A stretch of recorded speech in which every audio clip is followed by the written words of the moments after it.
네, 최승재 의원입니다. 장관님, 교육통계 서비스 웹사이트 자료에 따르면 학업 중단 청소년이 매년 4, 5만 명에 이르고 있습니다. 최근 5년간 학업 중단 청소년 수가 계속 증가하고 있고요. 이 학교 밖 청소년 지원에 관한 법률 제15조에 따라 학교를 중단한 청소년에게는 지원센터 등에 대한 정보를 제공해야 된다고 되어 있습니다. 다만 법률 15조 3항에 따라 개인정보 제공에 대한 해당 청소년의 동의가 있어야 하나 의무교육 대상 청소년이 학교를 그만두는 경우에는 사전 동의 지원센터에 연결하도록 하고 있습니다. 이 학업 중단 청소년이 가장 비중을 많이 차지하는 것이 의무교육 기관에 해당되는 교교 과정입니다. 의무교육. 이 고교 중단하는 이 학생들이 계속 늘어나고 있어요. 지금 지속적으로 2021년에 45.1%에서 비율 고등학생 수에서 40.1% 학업 중단 청소년 수도 42,000명 정도로 늘어나고 있고, 결국 의무교육 대상이 아닌 고등학생이 학업을 중단하는 경우에는 지원센터에 하는 것이 제한적일 수밖에 없어요. 그럴 수밖에 없죠. 네. 그러면은 학업 중단 청소년 고등학생의 경우에 개인정보 제공에 대해 사전에 동의하는 경우면 정보 연계 가능한 상황이라서 미진할 수밖에 없습니다.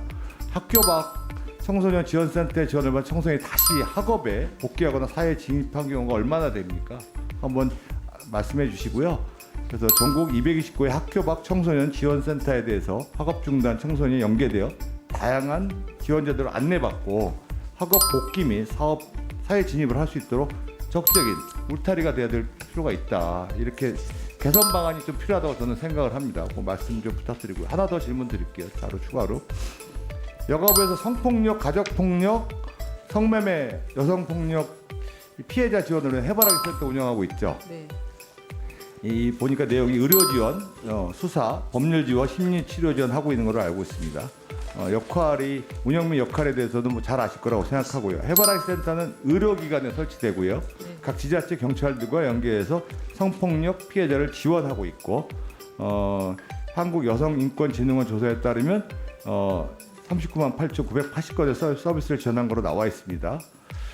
근데 해바라기 센터 운영에 대해서 언론 보도 및 지난 국정감사를 통해서 인력 부족과 운영난에 대한 문제가 지속적으로 제기되고 있어요. 계속적으로. 구체적으로 성폭력 피해자를 365일 24시간 지원하도록 법이 있지만 인력 부족으로 야간 진료 등이 제대로 이루어지지 않고 있다는 사실이 지금 나와 있고요. 더구나 실질적인 운영 주체인 의료진과 종사자가 직접 경찰, 법원, 피해자 연계 서비스를 지원해야 하는 상황인데 부담이 상당히 커 보입니다. 그래서 특히 운영기관, 의료기관 얘기하는 거죠. 입장에서는 여가부와 지자체가 지원한 인건비가 너무 낮고, 그래서 공간을 무료로 제공해야 되는 일들, 이런 부분들이 유지하는 데 굉장히 어려운 부분입니다. 그래서 저는 여가부가 해바라기 센터와 피해자를 위한 원스톱 통합 지원센터 역할을 정립하도록 좀더 노력을 한다. 이 해바라기 운영센터와 관련해서 개선이 좀 필요하다고 생각합니다.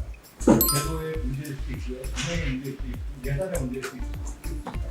이런 방안에 대해서 장관님의 의견을 예, 처음 말씀하신 그 고교과정 중단 학생들에 대한 정보 연계는요. 지금 정경희 의원이 대표 발의한 법이 여가의 지금 소위에 있습니다. 그래서 아까 신현영 의원님도 뭐 말씀하셨지만 저는 좀 법안 소위에서 김한규 의원님이 관심 갖고 계신 아이돌봄 지원법이라든가 학교 밖 청소년 지원에 관한 법률이라든가 스토킹과 관련된 부분 같은 것들이 좀 충분히 좀 논의됐으면 좋겠다는 말씀을 다시 한번 드리고, 이 법이 개정이 되면 정보가 자동 연계되니까 고등학교를 그만두는 학생들의 정보가 학교 밖 청소년 지원센터로 와서 저희가 거기서 이제 그 여러 가지 서비스를 그러고 제가 이제 학교 밖 청소년에 굉장히 관심이 많습니다. 그래서 얼마 전에도 제가 대구 달서구의 학교 밖 청소년 지원센터를 갔는데 아이들이 검정고시를 보는 아이들도 많고요. 그 다음에 취미 활동을 하는 아이들도 있고, 그 다음에 새로운 자기 바리스타라든가 그런 직업을 찾는 아이들도 많고 굉장히 밝습니다. 그래서 저희가 그 학교 밖 청소년들을 잘 이렇게